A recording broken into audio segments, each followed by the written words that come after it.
Bom dia, boa tarde, boa noite. Vamos falar hoje aqui um pouquinho sobre a teoria das ondas de Elliott, de uma forma bem compacta e objetiva, como a gente pode enxergar isso no mercado. Hoje, analisando aqui a B3, no dia 25 de setembro, nós temos aqui o mini dólar, certo? Eu vou dar uma limpada aqui na tela para a gente ver o que realmente está acontecendo, tá? O mercado ainda está aberto, né? Vai dar 1 hora da tarde agora. E nós temos esse momento todo aqui, começando em 5.318 até 5.360. Então nós tivemos aí praticamente 50 pontos, né, de alta. Só que ele entregou os 50 pontos nessa forma aqui de realizações de pullbacks, né, de correções e impulsos, né, e correções. E como a gente pode entender isso aqui, certo? Eu vou colocar aqui os estudos, que a gente vai ter que mexer com os estudos, mas vou deixar assim os indicadores. O que nós temos aqui, pessoal? Quando começou o dia, a gente teve essa barra 1, né? 2, 3, 4, 5, né? Que ficaram bem dentro de uma região. Uma 6 e uma 7 que reverteram, né? Causaram uma reversão aqui, voltando para dentro dessa região, certo? Então a gente já pode entender que existe uma região forte de acumulação aqui, e se nós voltarmos no dia anterior, nós vamos ver que teria um topo aqui que segurou e um fundo também nessas duas é, suporte e resistências amarelos aqui. E se a gente voltar bem antes, a gente vai ver que eles têm reflexo ali atrás. Então já era uma região onde a gente poderia aguardar um processo de acumulação ou lateralização, certo? A questão é, onde nós iremos marcar a nossa região de acumulação, certo? Será que seria no fundo do primeiro candle? E aí, no candle 5 aqui, seria uma boa região que daria esta noção, certo? Ou será que nós marcaríamos no primeiro candle, tá? Então, teria que fazer esse estudo. Se fosse isso, a gente teve uma falsa tendência aqui embaixo, certo? Qual é a região média onde o mercado ficou disputando nessa hora da manhã, né? Então, eu vou considerar os falsos rompimentos, né, do candle 1 e do candle 6, ok? Vou considerar que essa região é minha região de acumulação, tá certo? Essa é a minha região de acumulação, onde ele buscou liquidez acima e buscou liquidez abaixo, certo? Em breve nós iremos falar um pouco mais sobre essa técnica que eu vou usar aqui, tá? Mas a gente já poderia aguardar essa primeira onda realmente bateu os 200%, certinho, tá? Então, realmente bateu aqui na projeção do tio Fibo, certo? Em breve vou lançar os vídeos explicando sobre isso. Bateu certinho no 200. Quando respeita a projeção do tio Fibo, ele vai pegar tendência da teoria das ondas de Elliott, tá? Então, nós tivemos aqui um retorno, né? A abertura do mercado entrou nessa região, disputou 1, 2, 3, 4 candles, rompeu abaixo, voltou e nesta volta houve um rompimento com confirmação e abriu-se essa primeira perna, né? Esta primeira perna aqui de alta, certo? O que diz a teoria das ondas de Elliott, né? Que nós precisamos de uma primeira onda, né, que tenha volume para romper a região, tá? E ele rompa ou vença os topos ou fundos da região de acumulação. Então, mesmo considerando só essa região aqui de acumulação, nós temos, né, a região de topo do primeiro candle. E o que aconteceu? A gente teve aqui esse candle de volta para dentro, rompendo esse sétimo candle aqui. Em seguida, ele seguiu. Então, nós tivemos a primeira onda sendo realizada aqui.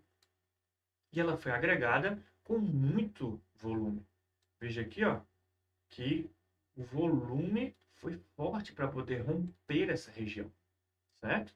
Foi um volume aqui decrescente, mas ele terminou com este candle aqui, ó, esses dois candles com volume alto, certo? Cerca de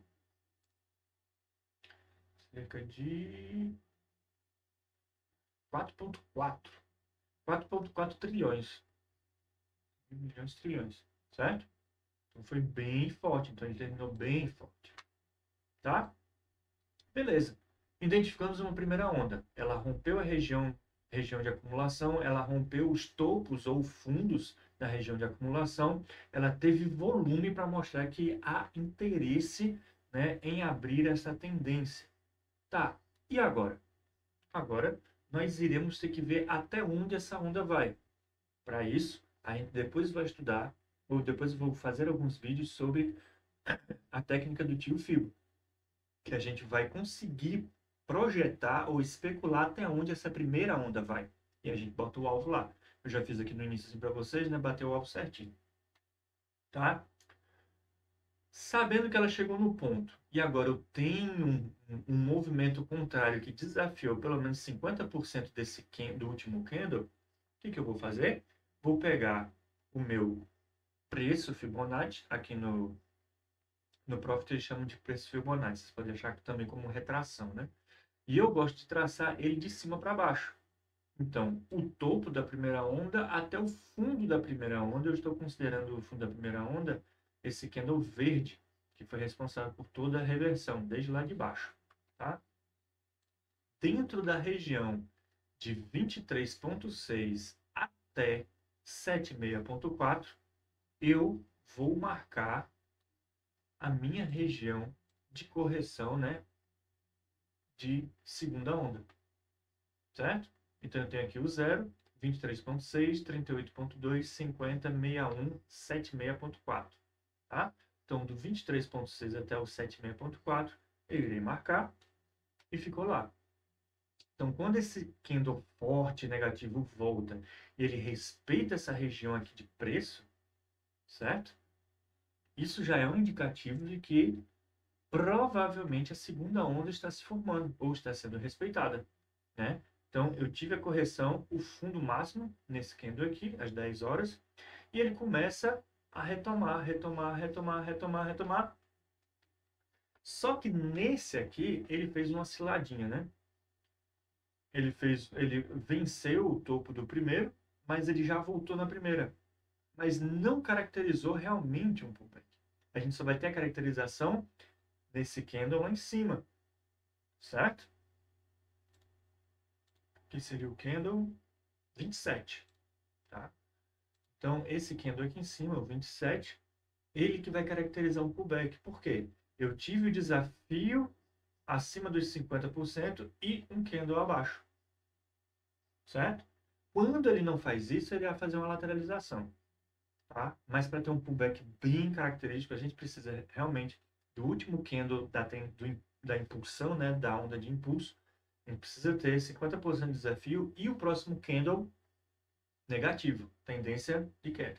A partir daqui, eu já entendo que existe uma quarta onda, né? Primeira, segunda, terceira, quarta onda.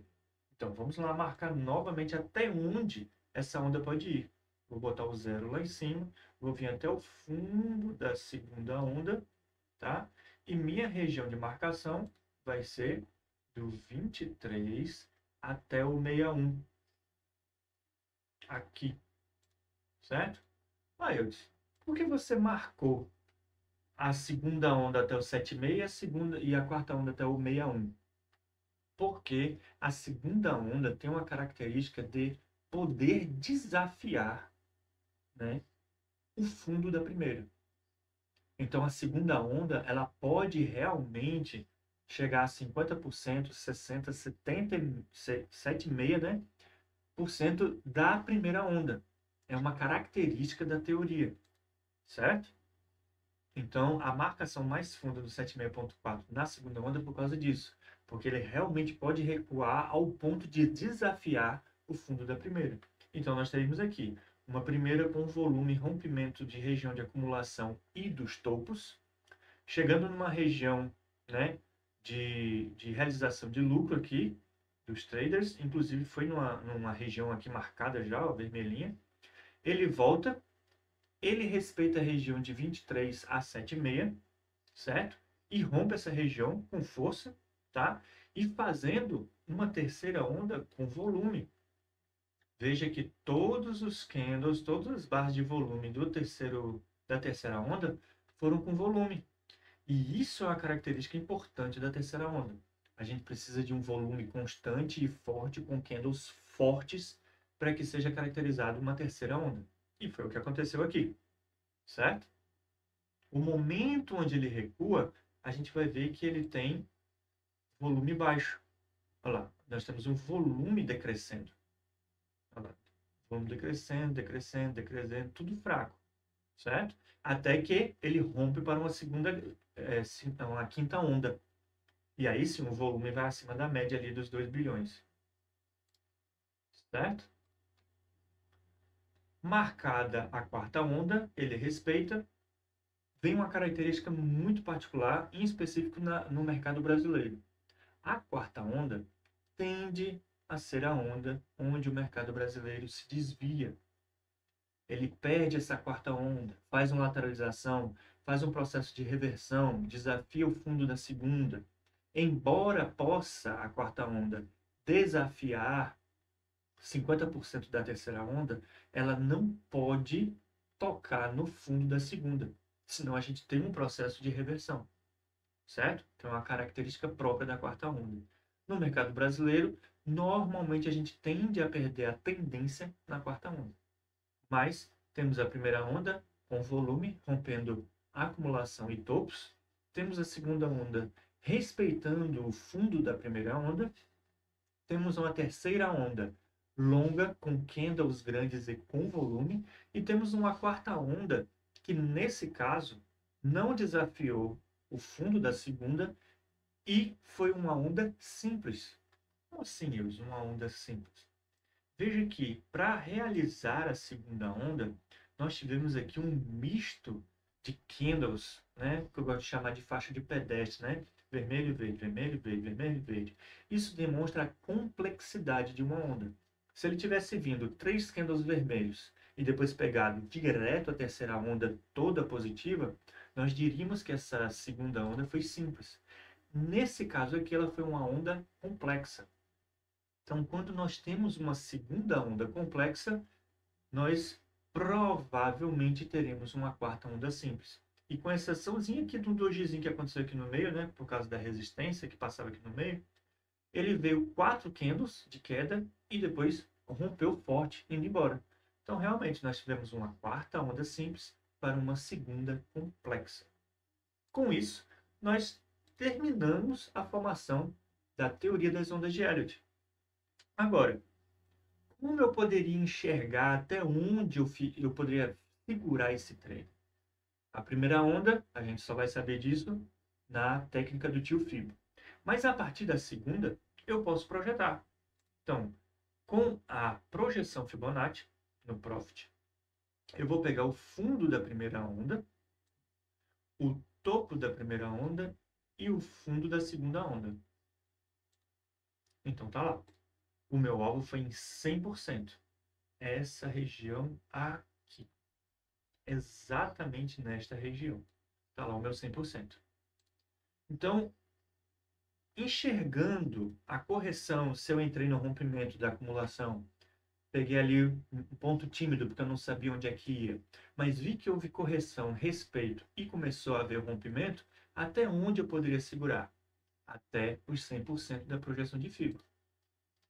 Certo? Então, a terceira onda é a mais característica de alcançar os 100% da projeção de fibra, certo? Se você gosta de trabalhar contra a tendência, as operações de segunda e quarta onda respeitariam exatamente essa região. Então, se você colocasse uma venda no topo, no vencimento dos 50%, né, do candle aqui, de cima 27, né, você poderia fazer um trade até 50% de FIBO aqui da retração, né, do preço Fibonacci que foi marcado dentro dessa região, certo? Então, você pode operar para os dois lados, sabendo que há bem maior risco, né, quando você opera contra a tendência, procurando segunda e quarta onda. Então, se eu vi que havia uma primeira, projetei ou marquei onde a segunda deveria ser respeitada e projetei dos dois fundos e o topo a terceira onda, certo? A quarta onda eu posso fazer pela retração, pelo preço Fibonacci, e a quinta onda eu vou utilizar o fundo da segunda onda, o topo da terceira onda e o fundo da quarta onda. E aí, vamos entrar em outra exceção. A quinta onda tem uma característica por ser a onda mais fraca, a onda onde o mercado perde o interesse. Por isso que normalmente a gente já tem ali o momento de retorno, de lateralização, de perca de interesse de volume. Inclusive, se a gente for olhar aqui embaixo, ó, todos os volumes estão abaixo desse traço amarelo aqui, que é a marca de 2 bilhões para o dólar, certo? Então, você tem a perca de volume, você pode ter um processo de reversão ou um novo processo de acumulação na quinta onda. Então, o que nós vamos esperar de quinta onda? Nosso alvo principal será nos 50% da projeção de FIBO. Está lá. Ele subiu e bateu 50%. Ah, mas eu queria pegar um pouco mais. Será que ela vai mais? O dia está numa tendência forte? Pode ser? Realmente, pode ser. Mesmo assim, é interessante que você respeite a região de 50 a 61 de FIBO, certo? Que é a região mais característica de alvo para a quinta onda. Então, a gente vai ter esta região. Veja que ele só triscou dentro da região e, ó, voltou toda, certo?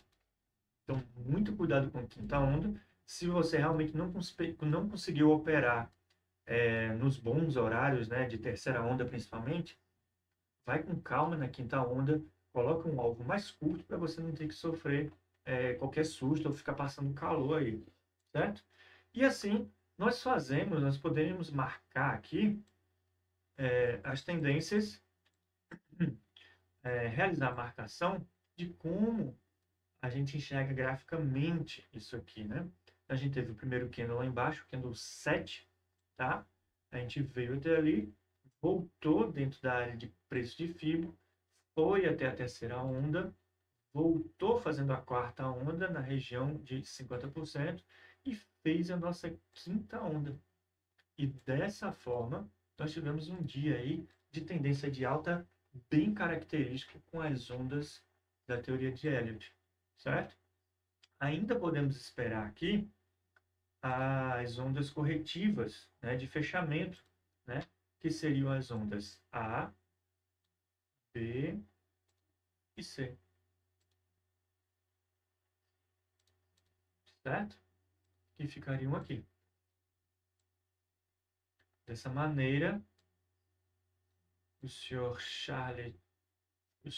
Elliott enxergou as tendências de mercado.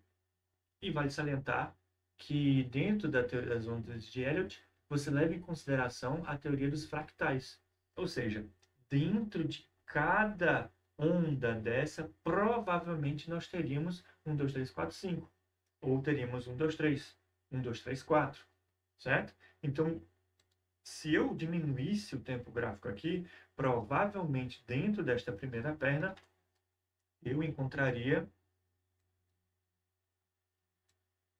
outras ondas sendo realizadas. Veja aí, coloquei em 2 minutos. Ó. 1, 2, 3, 4, 5. Fez a primeira onda.